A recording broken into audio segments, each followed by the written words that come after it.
My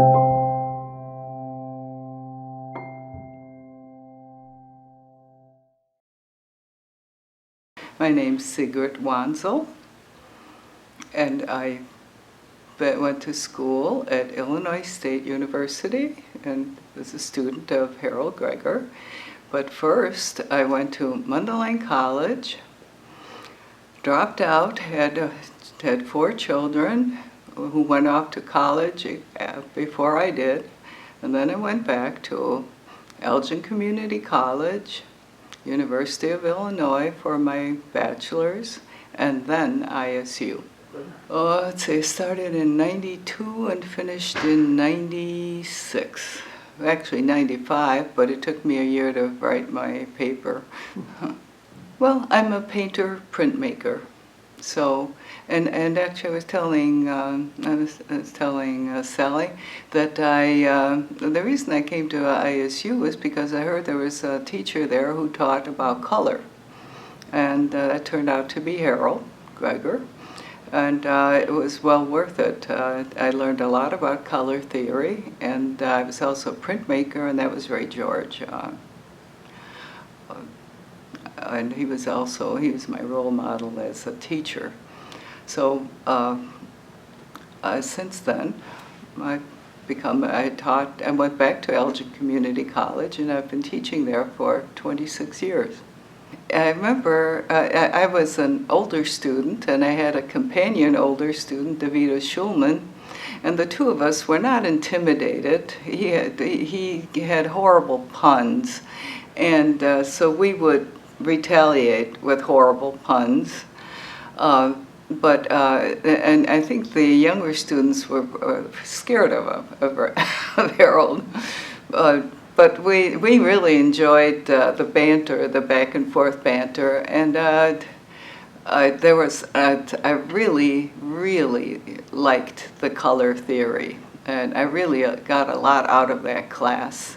In fact, I still use so much of that theory in my teaching, and I found out that color is seems to be the easiest way to bridge teaching with people who have no art experience at all and no art history training at all. So, that relational color, having them do exercises in relational color just sparks something in students. And it's worked for 25, 26 years. Oh, now the watercolor class, I think that was intimidating, very intimidating, and I think it took me about 10 years to recover from that class. I walked out of there with an inferiority complex. I did learn about English watercolor, the Gamboge yellow, the indigo blue, and the iron oxide red, and that I've used a lot, and that's been very helpful. That alone was worth the course. But as far as, I don't think I produced a single decent watercolor in that entire class. It was just too intimidating. Exactly. Well, and that's another reason I had such an inferiority complex coming out of watercolors, because I had Davida Schulman next to me. And Davida taught herself, she was self-taught. When she said she used to do laundry and then she would check out books from the library and try a technique. And she would paint a little, do the laundry, paint a little. But she was, by the time she got to graduate school, she was incredibly skilled. And she could paint reflections, she could paint double reflections, and in watercolor. But we got to be very good friends. She would take me up to Door County. We would spend 10 days every spring and paint all during the day. And then in the evening, there was a whole group of us. We would have show and tell. And I have some really good paintings from that period. But again, I was always overshadowed by her skill, and it wasn't just skill. Davida had an agenda. She had and she was going through her family history and through ideology and feminism and putting it, dismembering dolls and painting that, and so and painting herself nude, and it was so yeah, and we remained friends after graduation. We did travel together, went to Vermont studios. We did a lot together. Other students, I've kept up with a few other students, but mostly was with Davida.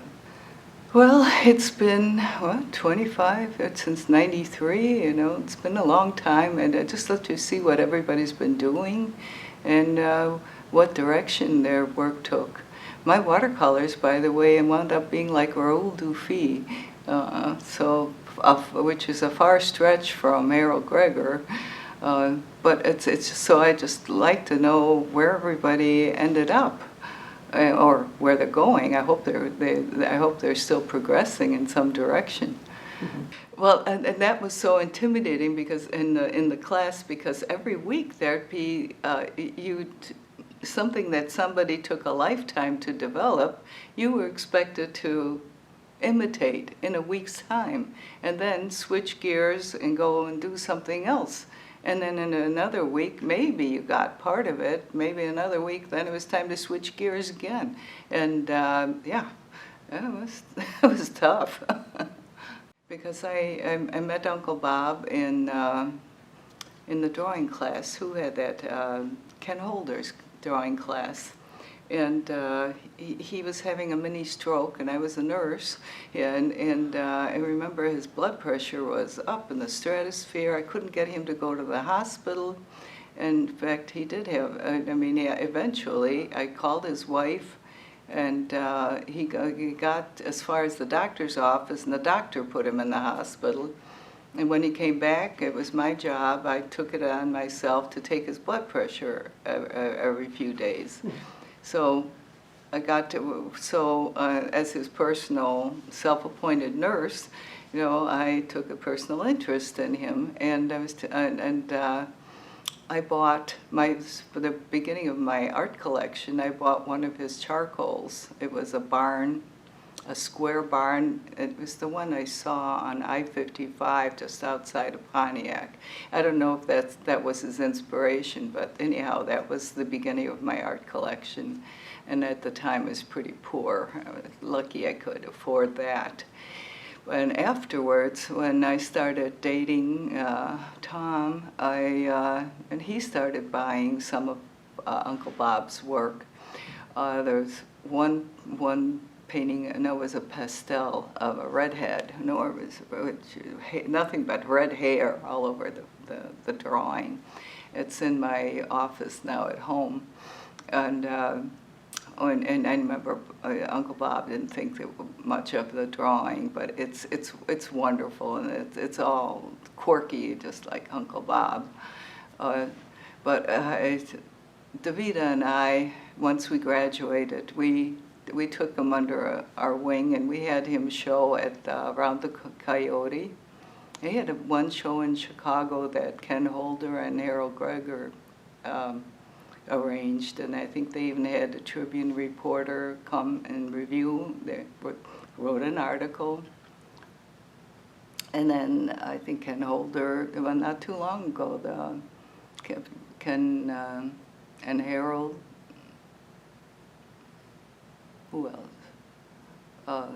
Probably not. Maybe it was Marlene. I don't know who arranged it, but he had a solo show here in Bloomington at a gallery. Mm-hmm.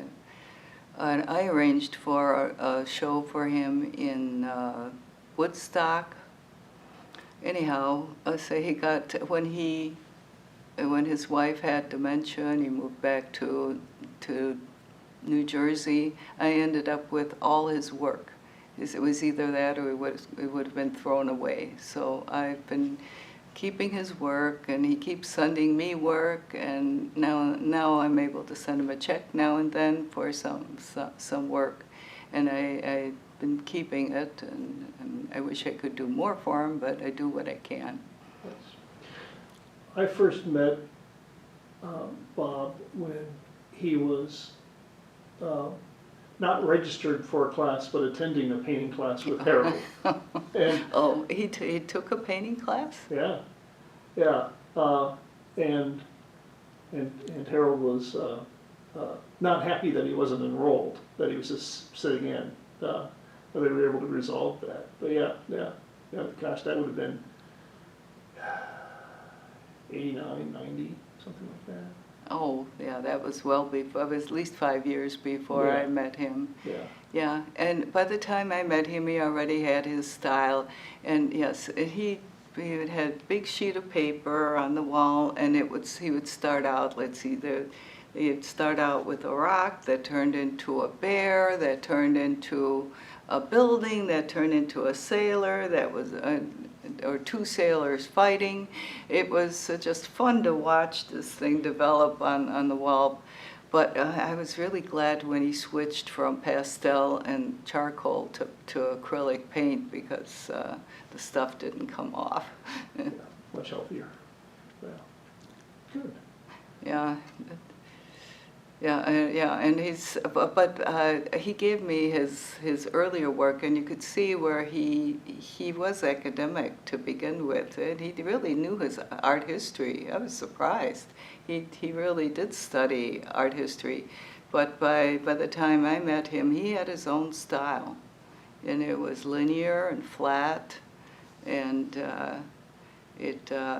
you had to step back to get that feeling of space, and quirky. And I think that's my favorite, when he has this red hair. He had a red head with the hair was blowing across the cornfield, and but it was blowing. The hair is blowing behind the silo. I mean, and he knew, but it's not that he didn't know better. He just decided that's how it should be. Nice. That's great. And do you want to hear anything about Davida? Oh, yeah, no, please do. Because Well, they can't Yeah, speak. anything you can share about her, that'd be wonderful.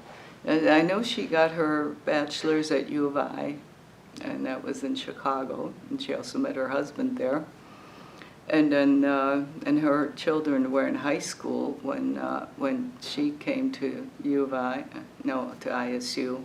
And the two of us, we each thought the other one was the instructor when we met the first day before class started. We were the two old ladies. We're in our 40s. And so, of course, we got the studio space together, and Vida was Jewish, and but she was atheist Jewish. I've never and humanist. So I came from Catholic school, so we had a lot to talk about, a lot, and we did a lot of reading together, and we liked classical music. Because I grew up in Austria, so and you had to love Mozart, and you had to adore Mozart, and at least. And then I loved Beethoven, and my family was somehow related to Dvorak, so it was classical music, and Alvin Ailey dance, and so we had a lot in common. Besides just, and then the kids, teenage kids, yeah. So you would paint together, and you'd go to Door County together. And we went to Door County together. And one time we went to Nebraska together to judge an art show. And we were brutal. The people who invited us loved it, and the people who were doing the traditional big flowers hated us. But we did go after we made the awards and everything. This was Valentine, Nebraska, where they have waterfalls in Nebraska. Did you know that they have waterfalls? It's in the northeast corner. Okay. No, northwest corner. Yeah. My family's from Nebraska. Oh, really? Yeah. My dad's from York. My mom's from Greeley. Greeley's near Grand Island. So I grew up, because my dad was an actuary, and we spent all of our childhood with him studying, so we'd go to Nebraska every summer for sometimes months.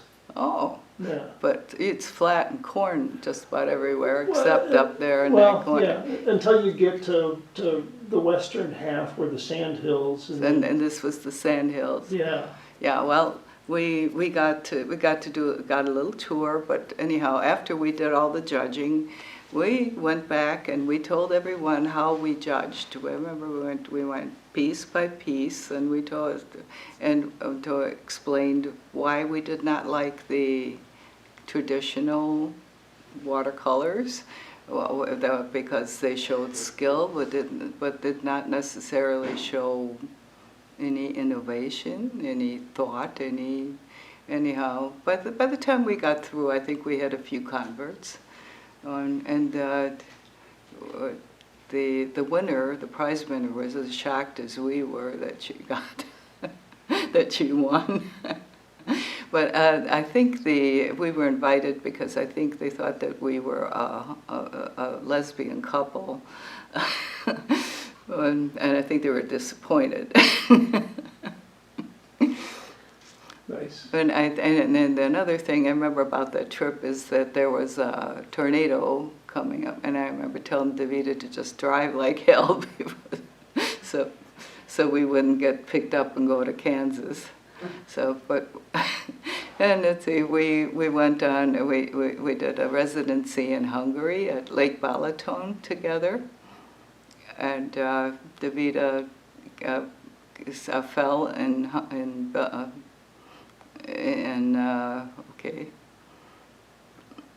where she fell, broke her ankle, and wound up having to paint with her leg up in the air for 2 weeks. It wasn't much of a residency for her. She didn't get to see too much, but she did some wonderful paintings, and because we couldn't make anything big, she had self-portraits, but they were pieces, and sometimes she'd shuffle them when she showed them.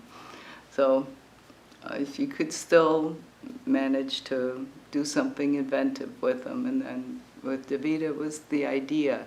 She was technically perfect, but the idea was the important thing. She passed 5 years She ago. passed 5 years ago. It was Hodgkin's. Anything else you'd like to add? But she has two sons and one grandson who's absolutely adorable. Yeah.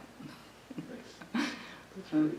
So yeah, I can't think of too much else except yes, my other teacher, and that was Cynthia Kukla.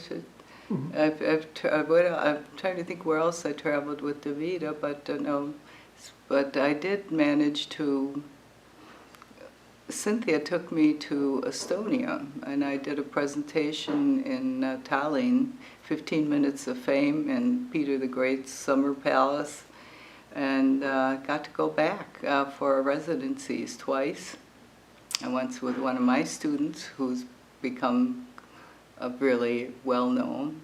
She's Korean, and she took me to Korea, and so I got to show my work in Korea and China. So